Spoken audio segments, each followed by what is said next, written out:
On today's wrestling news, we've got a big return on WWE SmackDown. Uncle Howdy appears in more detail. AEW announced a title eliminator tournament, and we've got 2 new AEW signings. Are you ready? Are you ready for the news time? Yes, my name is Phil Chambers, and I am on my own in the studio today because both Gareth and Simon Miller and our editor Ryan have all left me alone to do the entire day's work on my own. So let's get right into it. So Emma appeared on WWE SmackDown last night for the first time in 5 years. In fact, it was exactly 5 years to the day since she was released from WWE back in 2017. Now, she answered Ronda Rousey's open challenge. So she came out to challenge the SmackDown Women's Champion, and it was a pretty decent, back and forth match. She had a really good showing in it until the very end, obviously, because Ronda Rousey still won. But they did it in a way that sort of cemented Ronda Rousey's heel turn whilst also protecting Emma at the same time.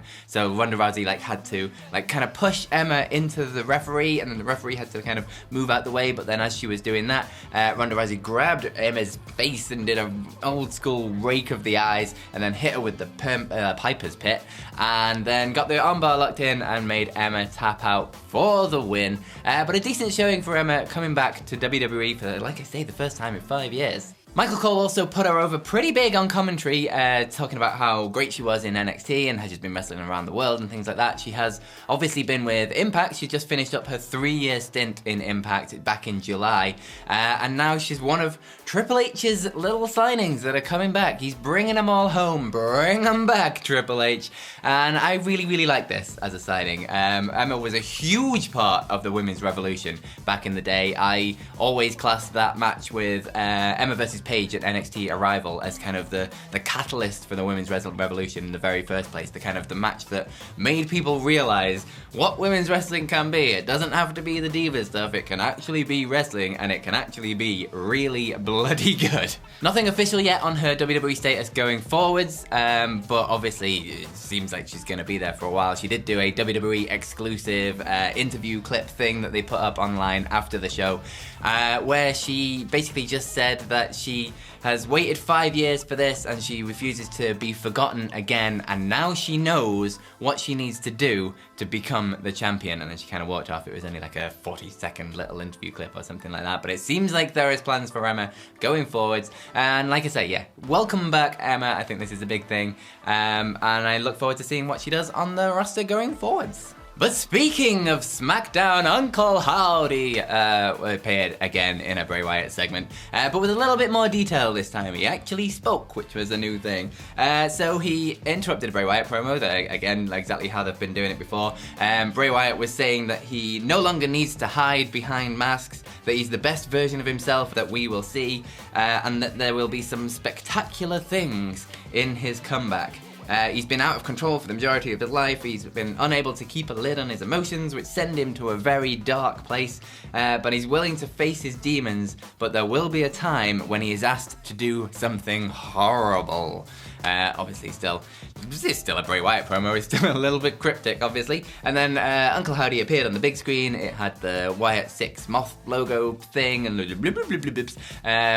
then Uncle Howdy took off the sort of plastic mask thing that we've been seeing in all of those little glitchy video packages, and revealed the sort of melted mustachioed face behind the mask as Uncle Howdy. He introduced himself to the world as the ghost of the man who sold the world, and carried on to say that you're a fool, you killed the world, you sent him, speaking of the Fiend, I assume, away, and now you're just a shell of what you once were. I say to revel in what you are, but you are a liar. You claim you don't wear a mask, and we both know that's not true, don't we?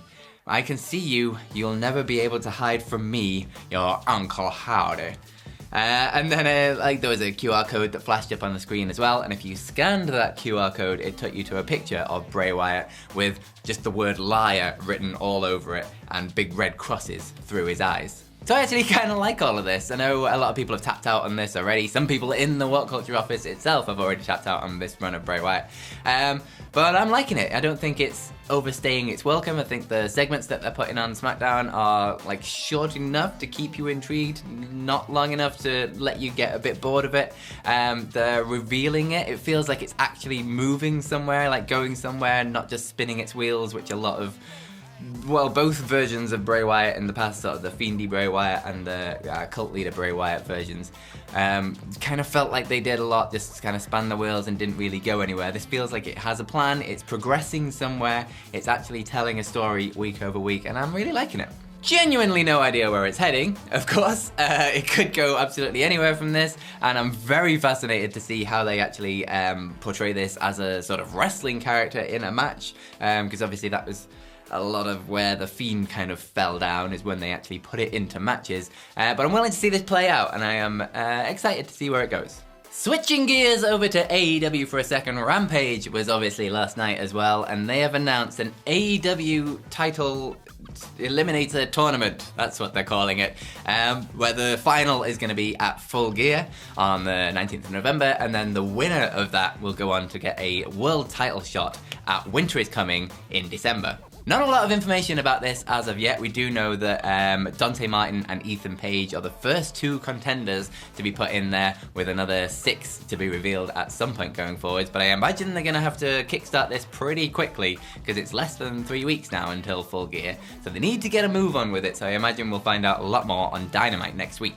So you imagine the winner of this is going to go on to face either Jon Moxley or MJF, whoever wins that match at Full Gear, and that match is going to be tasty.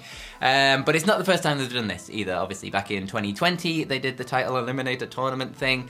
Kenny Omega won it and went on to face Jon Moxley and did the heel turn and won the championship. And then last year, Bryan Danielson won the tournament and went on to face Hangman Page, it was, at Winter is Coming, and did that big 60-minute Broadway draw match. That was absolutely fantastic. So I'm always up for a good tournament. I think it's just easy storytelling for TV leading up to a big pay-per-view. It's just nice. I just like a good tournament. It shows the kind of true sports nature of wrestling and gets a little bit of that true sports feel, and it's just nice. It's just nice. I like tournaments. And speaking of AEW, Mike Johnson of PW Insider reported yesterday that they have signed 2 more stars, as if they needed any more.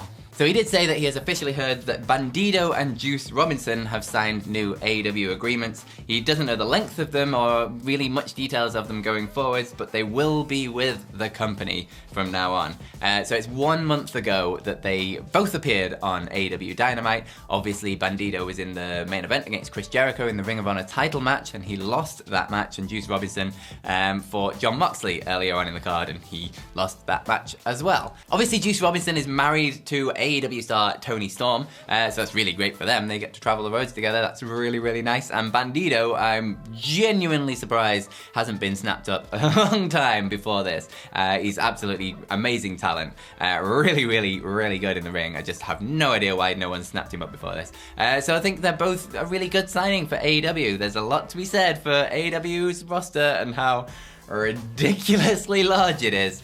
But I think there's an upside to both of these. I don't think they're going to be huge focuses of like the main event scene or anything like that, but really, really, really solid mid-card guys with a lot of upside to see where they go in the future as well. But that is the news for today. I'm not going to do any Twitter questions or anything because, like I said, I am very much on my own, and today is going to be very, very busy. I will be back with ups and downs for SmackDown in a moment, in a few hours or something like that, whenever I get round to editing this video and that video, and I will hopefully get round to doing Rampage later on today, but I may not have time, so that might have to go out tomorrow or some other time. But we shall see. Thank you very much for joining me. You can follow me over on Twitter at PhilMyChambers. You can follow all of us at WhatCulture WWE. Make sure you do subscribe to the channel, like the video. Let me know down in the comment section what you think of all of today's stories, and most importantly, have yourselves a bloody good day. Thanks, guys.